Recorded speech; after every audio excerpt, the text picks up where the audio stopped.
Hey, welcome everybody to Chennai Voyages. There is a lot of questions being asked about the Triumph Scrambler 400X since it's almost going to be about to be 1 year. So I thought I'll do a detailed review, most like 12,000 plus kilometer, and Sandeep, my co-rider, who has multiple bikes, he has also done close about 7,000 kilometers. We thought, we will share our experience with you guys. Just to welcome Sandeep. It's not about a biker, he's also technically on the particular mechanical stuff. Profession is very connected to that. And if you're confused about should I buy a Scrambler or not, this video will definitely help you. About your biking experience, what are the bikes you have?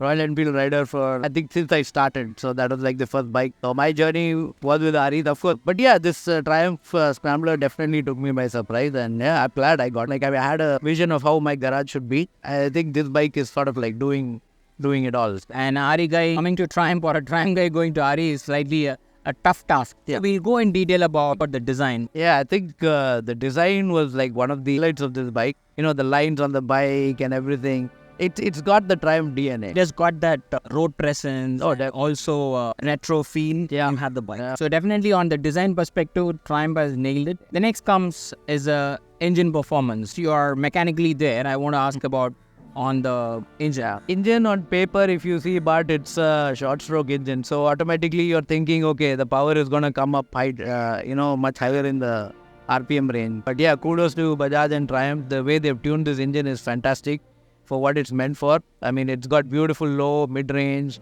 without sacrificing too much of the top end. I mean, we'll get to the top end. The top end has its own set of debates going on with the vibes and buzz, but I think we'll address that maybe a little later. But as such, yes, the engine is very good. 40 horsepower on paper. I think you are able to extract that easily. They've done it in such a way where it is user-friendly. And what I like about the engine is on any gear, just give the gas and the bike will go on. Yes, definitely engine is very, very good. But as he said, on the top end, on the high speed, there are some few things. But again, it depends upon where you go, what you want from the bike. So we'll discuss that in later. So the suspension, what do you think? But suspension, I'll tell you, is a very, very hard thing to get right. Very few companies get it right. For a Scrambler to have this sort of suspension setup, I mean, I knew after riding this bike what I was missing in my other bikes, because they nailed it. It's firm, yet it's compliant. And you can go ask anybody in the industry, that is a very, very hard thing to do. I'm not talking in terms of equipment. This is not a Olins or YSS or any of those other fancy brands. The way the tuning has been done, it is spot on. I mean, and add to this cost. Exactly, yeah. So like kudos to Bajaj and Triumph for that. Bad roads, potholes, speed breakers, no problem. When you try to take it on the road, on the twisties, it tends to bounce a lot more. But this one doesn't. I mean, it is really good. The balance is like just fantastic. The next topic is seating. The seat, again, for a stock seat, this has been designed really well. It's got the firmness, right amount of cushion to support your back and absorb the bumps and everything. So again, in the market, if you see, you'll find it's either done too soft or too hard. This one strikes a very good balance that way. From a point for the rider, best seat. For the pillion, absolutely. My wife refused to sit in this bike. Luckily, I've got one more bike. So she says, no, not at all. Seat width-wise, not so much for the pillion, unfortunately. It is. Right. So what do you feel about the touring comfort? We spoke about the 2 points about seating, suspension. Touring comfort is really good. The seat, again, as I mentioned, is very supportive. Suspension can take on, multiple facets and aspects of the road. The ergonomics are really good. You have a nice wide handlebar, good leverage. So this four makes a better combination. Yeah. Good engine. Yeah. Seating portion is good. Ergonomics is good. Shocks are good. Yeah. So this makes a better touring because what else you require more than this? See, for example, I have a street twin, but if it is a long ride, any long ride, and I'm not too sure about the terrain, the road condition, I always prefer to take this and all day long with my riding posture.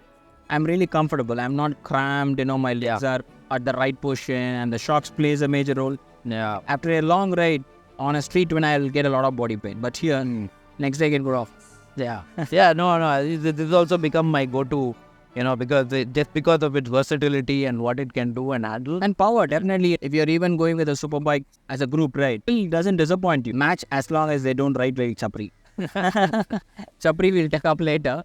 At times, we have to take the bike for off-road. It is not intentional, but the places where we go, it can be broken roads. Take the hit or will it do the best job? In terms of off-roading ability, manual says this is a soft roader. Don't take it off-road. But I think the bike's still very much capable. I think it can do 90% of what every other off-roader can do. Yeah, off-road is where, people are trained for it and they take it for such roads. It's not roads, basically a different terrain where there is no roads. And I don't know how many people on touring will do off such roads. Yeah. Because it's a separate segment. It doesn't come under touring. Okay. We're talking about roads like Leh or wherever it is. The roads are really, really bad. It's watercross. Travel, yeah. So this can easily do. Yeah, I think it'll easily do. But yeah, from my very brief experience, I've only been there once. So from what I've seen there. Talking about Leh? Yeah, I'm talking about Leh, yeah. Being there, I think, this bike can do it. And also, if you really want to do some sort of real off-road, if you have been trained enough, you can still take the bike. No, definitely. This is what I've been doing, I think, in the past 2-3 weekends now. Trying to, push my skill and explore and, see what the bike can do. And I recently spoke to a friend kid on some technical trails, and he said he was surprised, and even the people there were surprised. I mean, they all had expulses there. Touring setup, people wanted to have top box, saddlebags, bags, many things are there. Touring setup, I always say keep it simple. I personally don't like a big tank bag. I know some people do, they're comfortable with it, but you have a guy sitting next to you. Yeah. Yeah. I recently invested in rackless saddle system. It's fantastic. I mean, you don't need any saddle stay also. You save weight there and you still get your luggage capacity. It's very flexible. Even you have the space. There's enough. The seats pretty, I would say, long enough for you to put on luggage. Awareness is there. Opportunity is there. Everybody want to do touring. Take your bike for rides. You need to really understand, do you have that animal inside that you wanted to do the intensive touring? Because touring is not that easy. Riding almost like 10 hours, 12 hours in different weather condition, it's not easy. Slowly invest on it. Now the market has come up really open where you got a lot of options. You need to understand what you really want. Where you're really comfortable and then slowly invest onto it. How many days you're going to do, what is that you want? Because for every touring accessories, there is a slight drawback behind it. For example, the saddlebags, comfort-wise is good, but definitely it creates a small drag. The bike performance will come down. The naked bike, whatever you perform, will not be the same when you add up any accessories. I mean, that's going to happen. I mean, if you keep adding weight. But on the accessories, one important thing where you should never miss it is upslike. I 100% agree with you. The headlight on this bike is a joke. I was actually surprised they didn't get the headlight right because Bajaj generally does headlights really well. Like even Triumph, even on their bigger bikes, if you see, their headlights are pretty good. But this one, lights are disappointment. Ox lamp is something very, very important. Yeah, word of caution, please don't put Christmas tree light. Buy one good pair. Yellow lights will be better. Yellow is always better. Yeah, yellow filter is better. Play around with the settings. See how you can focus it. What works best. I mean, since we ride on the left side, try to keep it bit of a spread. Your right side, try to keep it more focused beams. A new person thinking about buying a Scrambler, what that he should expect? They'll expect a very fun and versatile bike. That is for sure. I don't think anybody will be disappointed. There are a lot of people saying seat height is tall. It is tall because it is light, front tapers and it's narrow. I'm not a very tall guy. I'm only 5'4". I've ridden tall bikes, so I'm used to it. Again, if you are confident enough, it is a skill and it's a mind thing. If you can get over it, you're gonna get a very, very versatile bike. Don't think, okay, because I'm short, I'll buy only the speed. No, I would say try both bikes. See which one you're comfortable with. And then try even the other bikes. See what suits you best. See, I had the same perception of a lot of videos. I said anybody above 5'8", it will be very comfortable. And I was proved wrong. my friend, one flat foot is more than enough, and do not reject this bike because of your height. Exactly, yeah. What our point is. Yep. But again, going back to what a person can expect, it will do so many things that I think someone moving into this segment, it's a great way to explore, like touring, off-road, guards. It does everything. You don't require multiple bikes. Yeah. So like I said, initially when we were talking, I had a mindset that no, I need one bike for like this, but because this is doing so many of those things right, I'm now rethinking, okay, which one should I sell? And because I want to keep this. You don't require multiple bikes. Office, yes it does. Touring, it does. And it's a fun bike. It's a fun bike. Definitely puts a smile on your face. So in terms of speed or 400, it all depends upon the slight difference of the ergonomics and the suspension is what I feel. So since the suspension is better here, this can be an all-rounder. A speed may not be an all-rounder. In terms of what the bike can do, it can do better than the 400. Yeah, the speed 400. So I'll just maybe disagree on one small point maybe. See, the suspension on the speed is also good. In fact, telling one of our friends should just probably change the tires on your speed and it'll probably go anywhere. Like you can take it anywhere because yes, it doesn't have as much play. The ground clearance is not there. So that's what this bike gives you. It gives you that extra bandwidth to play with. Okay, my next question is just not related to the Triumph or the Scrambler. The middleweight bikes are becoming very famous. Where RE is coming up, bombarding with from 300 to 400, 400 to now they're coming with 650. And even the global brands are targeting the 600, 400 to 600 is a category. What are the advantages you think and why this is happening? Yeah, why this is happening is inflation, but I mean, unfortunately, all the big bikes are getting more expensive. I thought he'll say something, but he talks about the inflation and the costing. See, it plays a part. We as a country, we are just growing right now into that and we are exploring different options. People are moving now from the 150, 200 to the 350, 400 and maybe even the 600. Countries abroad, they have already done this. Though they have gone past that 1000cc this thing fascination. And even they have come to realize, I don't need so much power after the road. Correct. So even their mind shift is shifting back to this middleweight segment. And it's great. It's a very, very nice sweet spot. Great that we are getting options now from domestic players. I think there is room for still more players to come in, make a mark here and give people options. Yeah, like you said, company like RE putting it out because they had a good product plan. They were very clear. This is our strength. This is where we're going to focus. Okay, you will not allow him to talk about RE because he can take a long... very, very closely connected to the RE. No, yeah. See, I agree. I mean, because I've been close to RE and I've had multiple RE bikes. But it's not that. It's just that they understood that is why they are actually doing the numbers there and seeing that their growth. Everybody wants to come in and play here. You don't require big bikes. I understand having a 1250 GS will be nice. Definitely the bigger bikes where your comfort level comes higher. But the concerns also comes along with it. One is affordability and the fuel cost and the maintenance and simple thing. You have to think twice where you're going to park your bike first. And you can't ship the bike everywhere. Everything you have to be keep in mind. For example, 300 kg weight mesh with fully loaded. You require somebody to pull it back. I think that level of worrying goes up even more with the bigger bike. It's like if I drop it, oh my god, this part is going to cost me 20,000. This one is going to cost me 30,000. And your tires are going to wear out faster. You want to get those good tires, you have to pay something like 40, 50k, sometimes even more. So with the big bikes comes a lot of caveats. Personally for me, yes, even I am looking forward to moving on to a big bike, but commensurate my skill with the CC and then go up steadily. Because I don't want to have a big bike and then not be able to use it, be afraid of using it. I don't want that. Buying like bike for 15 lakhs. If you buy a bike like this for 3 lakhs, you still have a pocket filled with 12 lakhs. And now that sort of money you can spend for touring, exploring places. Because a lot of people buy the bikes and they don't tour it. That's the reason most of the super bikes comes under 5k kilometers, 10k kilometers. You will not, very rarely you will see high kilometer bikes. We were having this discussion, my mechanic, and even he mentioned like, I can count on my finger number of super bikes that were done above 50k. And I'm also very interested to take the Gorilla. And 650 Martin also. You are moving this side, okay. 400, just to add on to the point. See, even for me, I have a 650 parallel twin. So my main concern of moving into back to a single cylinder to the mid capacity was the refinement aspect of it. But okay, I got over it because I made up my mind. See, a single cylinder is never going to be as good as a parallel twin, whatever you do. But for what it is, like, if you're clear on, what your expectations. Yeah, what your expectations are, maybe not keep any, let the bike, made to do, designed to do.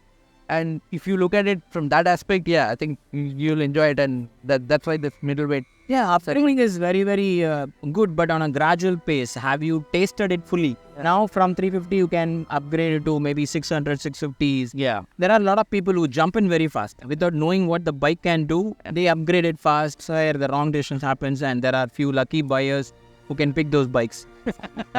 Brakes. It is okay because it has got the good engine braking. It does a good job compared to a lot of bikes. But the brakes, I think it is a 50-50 call again where you take the bike. If it is terrain, sort of off-roading, this brakes will work because cost effective. My front brake is done 12,000 kilometers. Still it has got 50%. My rear is gone on 12,000 kilometers. I've changed it. And the cost is hardly 400, 500. But somebody looking for a high speed, do you recommend changing the 400 brakes? See, again, I would say just because some people are doing it, don't do it. Experience it. See if it works for you, your style of riding. If you're a more aggressive and more road focused kind of rider, well, then okay, yeah, maybe look at. So what the difference you feel between both the brakes? I think it's mainly down to the feedback. So, and the play also. But I think the play on the Scrambler, the lever especially, is quite long. Like they had done a sort of a Change. mini recall, you could say, to change the lever to adjust the play. I think a bit of a difference, yes. You had to like pull in the brake lever fully, and almost when the lever was touching your finger, then the brake would start. When you come across sudden braking emergency situation, it would just not brake. It was not stopping. Yeah, it was not stopping. So quite a concern actually. Yeah. I think it is more towards the play is what I feel. The 400 you can play with it so that you want a half brake. Yeah. To just stop it 20%, 30%. It helps on the 400. Yeah. So that I think, that's where the sintered pad also maybe comes. So here you don't get so somebody who takes high speed. Yeah. Sintered is better. Yeah, I would say, yeah, go for it. I mean, if you're a very aggressive rider, yeah, I think you'll anyway run through the organic pad. I know from the Triumph groups, there are 2-3 guys where the organic pad lasted only 3,000 kilometers. That means they are holding the brake and then riding it.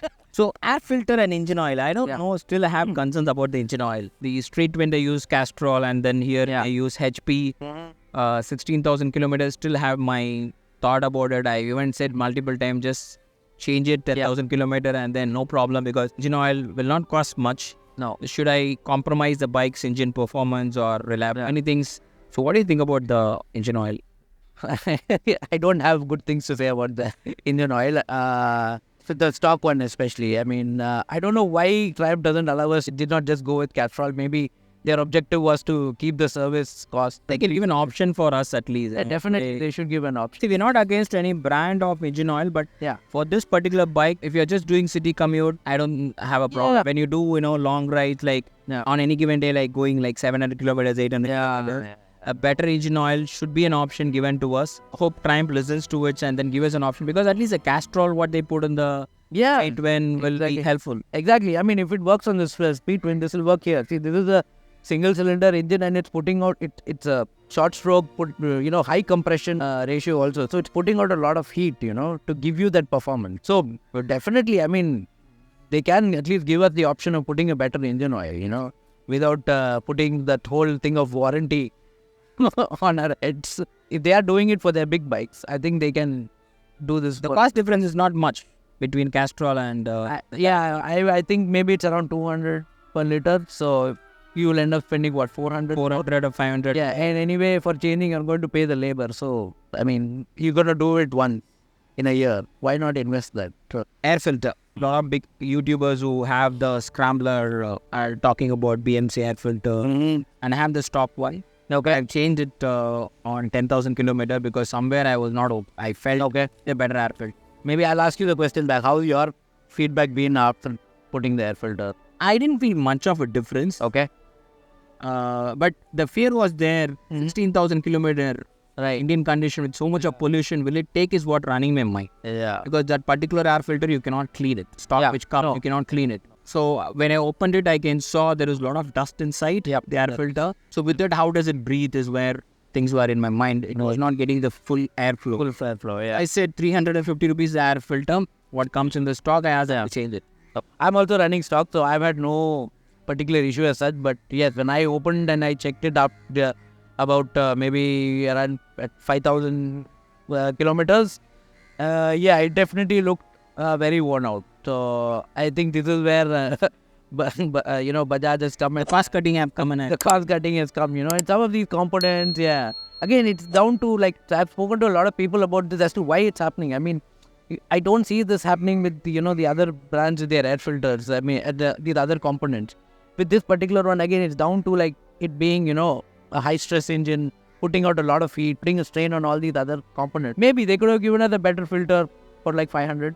Yeah, that we're going to do it, once a year. I think a little bit extra just to get a better filter, something you can, use and throw. Go the full hog and just get the aftermarket one. I mean, I know I'm going to switch soon. It's just a matter of time. I've not had any drop in performance that I've felt till date. Yeah. 3 things gives us a good performance for a rider where your bike is also comfortable. Yeah. 2 things I feel. The bike should also be comfortable the way you wanted to ride. Yeah. Air filters 1, engine oil 2. The third problem is the chain. And if you look into all 3, It's all cost cutted. Yeah. And the difference is hardly few hundreds. Yeah, but please add coolant also. So that cooler. Yeah. So why they have compromised on that? Whatever it is. So that's where the problem comes. Since the manual has said 500, I'm thinking about whether it's going to lose the performance. That's where I feel change should have been better. Tires, upgrading tires. Stock is good. Do you recommend changing? I don't.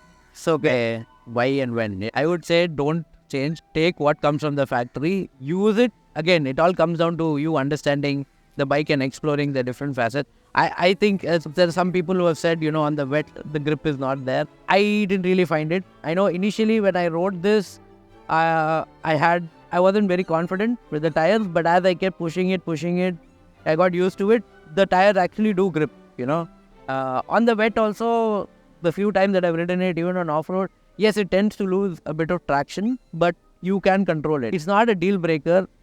It is not something where you have to go and, change your tire immediately. I would say please don't do it. Stick with it. There are some good options coming up now. What are the markets? I think there are rice tires. Tires. Yeah, they have some good options now. I think Ralco has one that it is not an exact fit. Again, even the rice, I don't think is an exact fit. The rear actually runs a bit slightly thinner. Yeah, but I don't know, for a few people who have changed it, they actually find it better because it makes the bike even more nimble. Yeah, Maxxis has tires for this. I'm waiting, maybe Apollo also might bring, because Apollo has this the series called Scrambler, which are like 80-20s on off. Right now, I don't think they have a 19, but they do have a 17 for the rear. Again, when you're changing tires, try to stick to the same brand and the same pattern if possible. Since he said, the current option is not the exact match, slightly thinner. You're going for trails, maybe you can change it. If you're going on a touring, I think this is more than enough. Oh yeah, definitely. Yeah, no, don't change it. Yeah, don't waste that money. Some more time, and we will find a better tires too. People have commented on where I've just handpicked few, and I would like to thank two from US. In US, a lot of people are buying this bike. I can see. Yeah. With the reviews going on, more towards now US. Couple of people from US are now coming. I think their speed rate is slightly higher than us. We average ride 100, 110. Yeah. For them, 130 should be an average is where required. But then 30, definitely this bike will vibrate.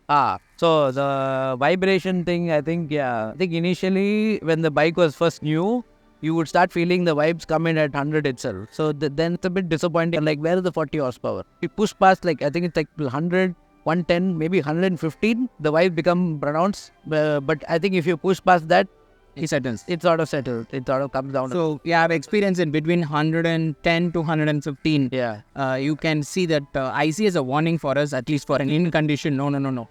Maybe after you push it 120, it slightly settles. Yeah.